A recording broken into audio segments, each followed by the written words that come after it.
Okay guys, magkakabit tayo ng 28mm at papalit tayo ng G-Tings sa magandang hatak. Ito yung ano natin, Keihin 28mm open big carb, open carb na siya. Papalitan natin ng G-Tings. Tingnan natin yung resulta kung okay. Sige, let's go. Yan na guys. Bali ito na yung pinalit ko. Yung kanina, yung G-Tings ko kanina is 120 main jet, tapos 38 slow jet. Walang minor, walang idle, palyado. So nagpalit ako ng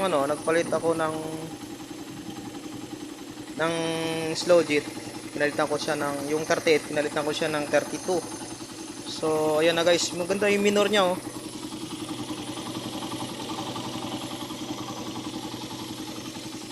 Walang ganda ng idle niya. Oh, ganda oh, walang galaw-galaw. Bali ano yan, bali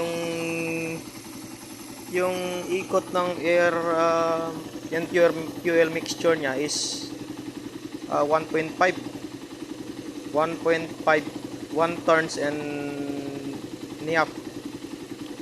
So ang ganda ng ano niya,